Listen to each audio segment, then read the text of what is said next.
Karopenmas Divhumas Polri sampaikan penanganan hukum pelaku TPPO, penurunan gangguan Kamtibmas, dan penanganan kasus dugaan penjualan organ manusia. Assalamualaikum warahmatullahi wabarakatuh. Salam sejahtera bagi kita semua. Salam, Om Swastiastu, Namo Buddhaya, salam kebajikan. Ada beberapa hal yang saya sampaikan pada preskon siang ini. Yang pertama, seperti biasa, situasi gangguan Kamtibmas tanggal 21 Juni 2023. Secara umum, tren gangguan Kamtibmas mengalami penurunan sebanyak 15 kasus. Hari Rabu 1885 dan kemarin sebelumnya Selasa 1900. Kemudian bila dilihat dari data tren jenis kejahatan yang menjadi catatan kepolisian, ada 5 kejahatan. Yang pertama, kasus curat atau pencurian dengan pemberatan sebanyak 209 kasus. Yang kedua, narkotika sebanyak 116 kasus. Kemudian yang ketiga, curanmor sebanyak 80 kasus. Yang keempat, judi 11 kasus, dan 5 pencurian dan kekerasan sebanyak 18 kasus. Kemudian terdapat jumlah kecelakaan lalu lintas yang terjadi pada tanggal 21 Juni 2023 sebanyak 459 kejadian. Yang apabila dibandingkan dengan tanggal 20 sebanyak 488 kejadian, mengalami penurunan sebanyak 29 kejadian. Dengan rincian jumlah kecelakaan 459 kejadian, korban meninggal dunia 31 orang, korban luka berat 42 orang, korban luka ringan 418 orang, kerugian materi 833.130.000 rupiah. Kemudian yang kedua, terkait dengan penanganan hukum terhadap pelaku TPPO. Rekan-rekan sekalian, bahwa sesuai petunjuk Bapak Kapolri Jenderal Polisi Dr. Andes Listio Sigit Prabowo, saat ini Polri menindak tegas terkait dengan TPPO. Kami ingin memberikan penjelasan di mana ada teman-teman yang tanya, ya, kenapa begitu masifnya Polri dalam melakukan penindakan TPPO. Yang pertama, rekan-rekan harus ketahui bahwa tindak pidana perdagangan orang ini merupakan kejahatan luar biasa. Jadi bukan kejahatan biasa, atau kita sebut extraordinary crime. Dan TPPO ini juga merupakan transnational crime atau kejahatan lintas negara, karena perdagangan orang atau perdagangan manusia ini dari negara satu ke negara lainnya. Jadi bisa dari Indonesia ke negara A, bahkan diperdagangkan atau diperjualbelikan lagi ke negara yang lain. Kemudian beberapa waktu yang lalu telah saya sampaikan bahwa modus terbesar dari TPPO di Indonesia ini adalah perdagangan dengan modus pekerja migran Indonesia. Nah, ini yang saya ingin memberikan pemahaman bahwa ketika korban TPPO atau pekerja migran kita ini adalah seseorang yang ingin mencari nafkah, mencari sesuap nasi, meninggalkan negara kita untuk bekerja di luar negeri, ya. Bayangkan untuk menghidupi keluarganya,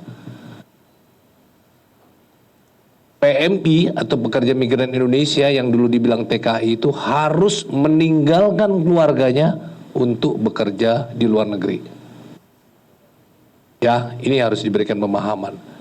Meninggalkan keluarga, kerja di luar negeri, ini sudah menjadi pejuang bagi keluarganya. Ya. Kemudian rekan-rekan tahu bahwa pekerja migran ini merupakan pahlawan devisa. Kenapa saya bilang pahlawan devisa?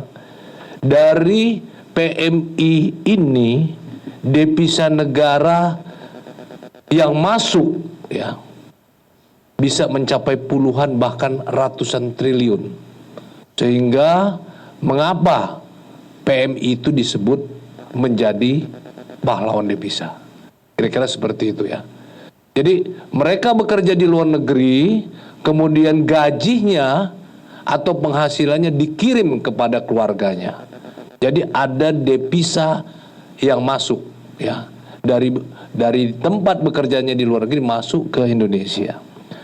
Nah, dari sinilah ya salah satunya betapa pejuang keluarga dan pejuang devisa ini yang di sini korban, tapi ingat di sana mereka adalah pelanggar keimigrasian, pelanggar ketenagakerjaan karena ulah para calo-calo perekrut pekerja migran ilegal tadi.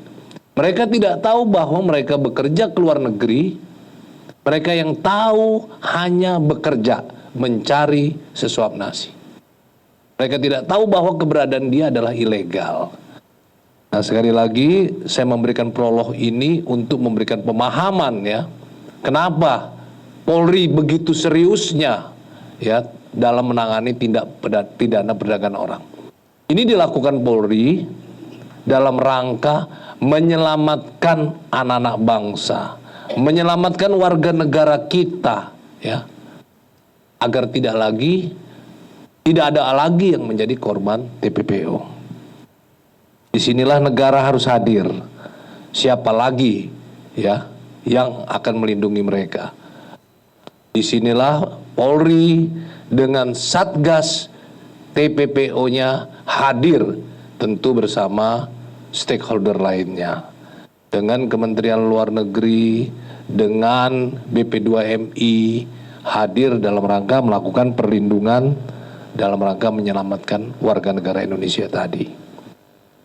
Baik, itu prolog. Kemudian kami sampaikan sampai ya dari dibentuknya Satgas TPPO tanggal 5 Juni sampai tanggal 22, laporan polisi yang dibuat sudah 472 laporan.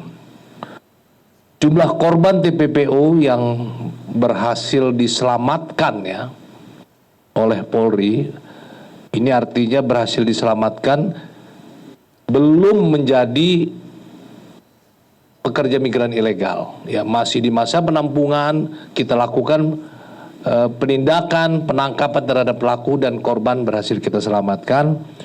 Sampai tanggal 22 Juni sebanyak 1.596 orang. Kemudian jumlah tersangka pada kasus TPPO sebanyak 552 orang. Baik, sampai di sini saya sampaikan. Kenapa? Ada yang tanya, kenapa masih dalam proses?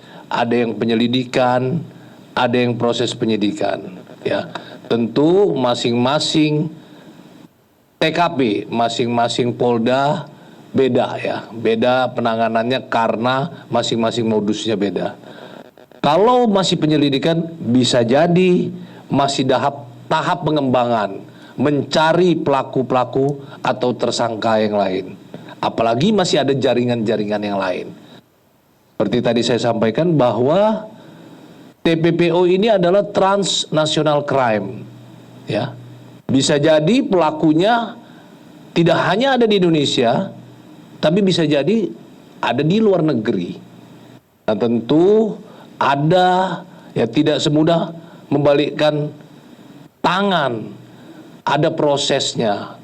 sehingga masih ada proses penyelidikan untuk mengungkap atau mengembangkan para pelaku atau tersangka lain.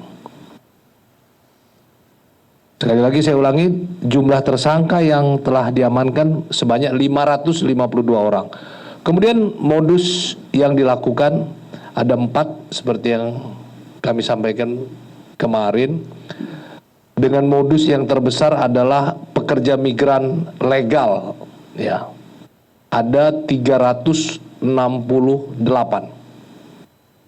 Kemudian ABK sebanyak 6, kemudian dengan modus, ya, menjadikan PSK dengan angka 122.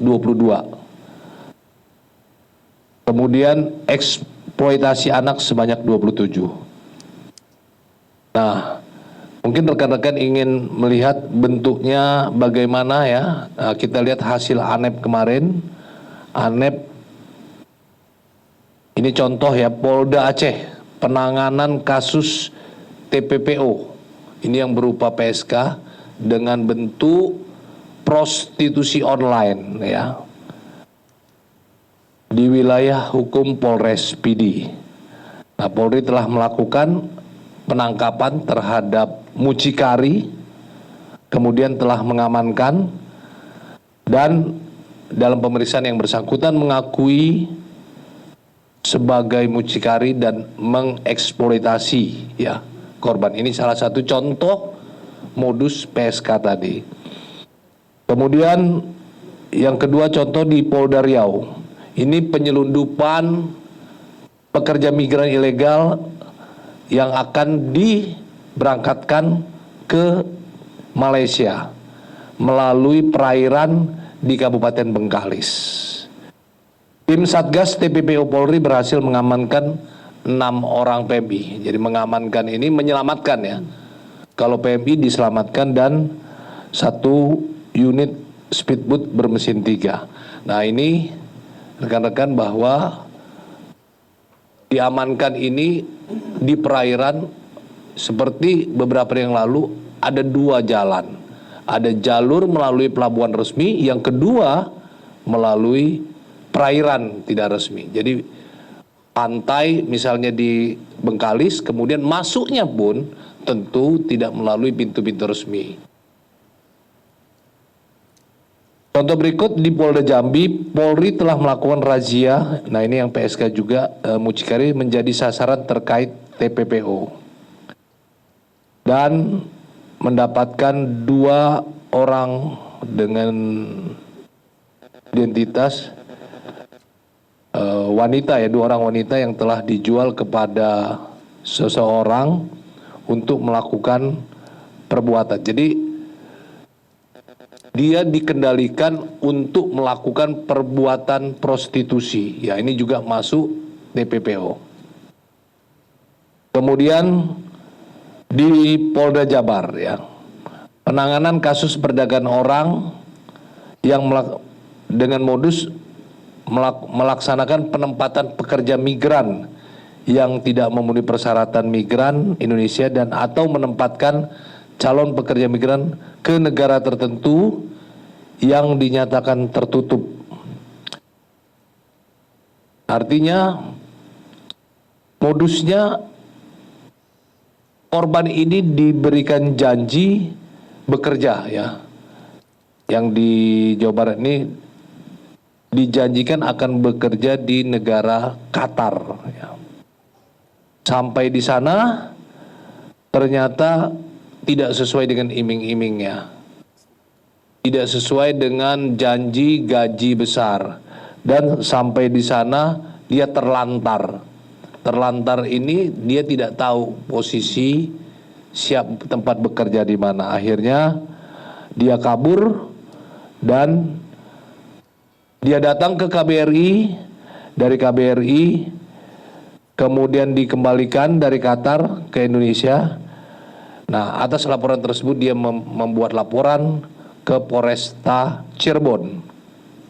Nah, jadi kita mengurut, ya. Jadi bisa jadi ini adalah korban PMI, ada yang diamankan sebelum berangkat, ada yang sudah berangkat sampai di sana dia terlantar, kemudian melapor ke KBRI, KBRI mengembalikan ke Indonesia, dan sampai di Indonesia melapor.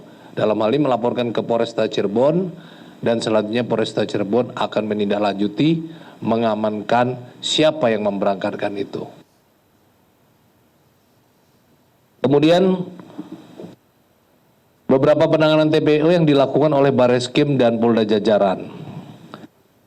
Ini pada tanggal 21 Juni didapati 11 orang ya calon pekerja migran diamankan di penampungan ilegal tentunya ya. Dan yang bersangkutan ini dari 11 ini berasal dari berbagai daerah ya. Kemudian tujuan diberangkatkan adalah menjadi pekerja migran secara non prosedural. Polri telah mengamankan para pengurus ya atas nama LU binti S, berarti ini perempuan, dan BE bin K di kawasan Harbor Bay. PMI yang diamankan 11 orang ini akan bekerja ke Singapura melalui pelabuhan feri internasional Sekupang, Kota Batam. Kemudian terhadap calon PMI serta pengurus tersebut telah dimintai keterangan untuk dilakukan proses penyidikan di Satreskrim Polresta Barelang. Kemudian satu lagi yang saya contohkan adalah di Polda Papua Barat. Saya mencontohkan dari Aceh sampai Papua. Jadi tidak semua saya contohkan, artinya masifnya perdagangan orang ini sampai ada juga penanganan di Polda Papua Barat. Satgas TPPO Polri ya sudah melakukan razia di salah satu tempat karaoke di Kota Sorong. Kemudian didapatkan satu orang anak ya. Kenapa saya bilang anak? Karena umurnya di bawah 18 tahun. Berinisial WPL yang bekerja di tempat karaoke tersebut ya. Mereka menamakan sebagai LC. Nah, ini mempekerjakan di bawah umur ya. Nah, ini mempekerjakan di bawah umur juga ya merupakan bagian dari tindak pidana perdagangan orang. Ini saya sampaikan bahwa setiap bulan korban diwajibkan membayar ya. Korban udah dikerja dia bayar ya. Bayar untuk biaya makan, biaya laundry dan lain-lain ya. Ya tentu dia dipekerjakan malah dia bayar ya. Nah, tentu pekerjaannya mengharapkan segala sesuatu dari tamu ya. Ini contoh-contoh yang kami sampaikan terkait TPPO. Kemudian yang berikut ya, ini udah selesai TPPO. Terkait dengan penanganan kasus penjualan organ tubuh jaringan internasional di Bekasi ya. Kami mendapatkan informasi ya. Sampai saat ini proses penanganan kasus dugaan penjualan organ tubuh jaringan internasional di Bekasi tersebut masih dalam penyelidikan penyidik Ditkrimum Polda Metro Jaya. Itu yang bisa kami sampaikan, masih dalam penyelidikan. Tentu masih ada yang harus ditangani, dikembangkan untuk belum bisa disampaikan. Artinya dalam rangka teknik ya, merupakan bagian daripada penyelidikan daripada penyidik Polda Metro Jaya. Tentu bila nanti sudah ada update akan kami sampaikan. Kemudian yang keempat terkait kasus saudara EA. Bahwa saudara EA mengajukan permohonan pencabutan laporan polisi nomor LPB garis miring 90 garis miring 5 Romawi 2023 Baris Krim Polri yang dilaporkan tanggal 8 Mei 2023 kepada Direktorat Tindak Pidana Siber Baris Krim Polri. Adapun surat permohonan pencabutan dibuat pada tanggal 16 Juni 2023 oleh saudara EA. Sampai dengan saat ini terkait dengan surat permohonan yang dia ajukan masih dipelajari oleh penyidik. Kemudian terkait yang nomor 5 terkait penanganan kasus rekrutmen Polri di Cirebon, ya, yang disampaikan oleh berita yang viral ada anak tukang bubur yang menjadi korban penipuan. Terkait dengan hal tersebut, saya sampaikan bahwa proses pidana dan kode etik AKP SW ya, saat ini masih berjalan. Prosesnya masih ditangani Ditkrim dan Bid Propam Polda Jabar terkait dengan informasi adanya perdamaian tersebut masih atau belum mendapatkan informasi, ya. Jadi perdamaian yang disampaikan oleh pengacaranya sampai sekarang baik penyidik Ditkrim Polda maupun Bid Propam Polda Jabar belum mendapat informasi. Sekali lagi bahwa proses pidana dan kode etik AKP-SW terkait dengan perbuatannya terus berjalan. Kemudian yang keenam terkait antisipasi Satgas Pangan menjelang Hari Raya Idul Adha.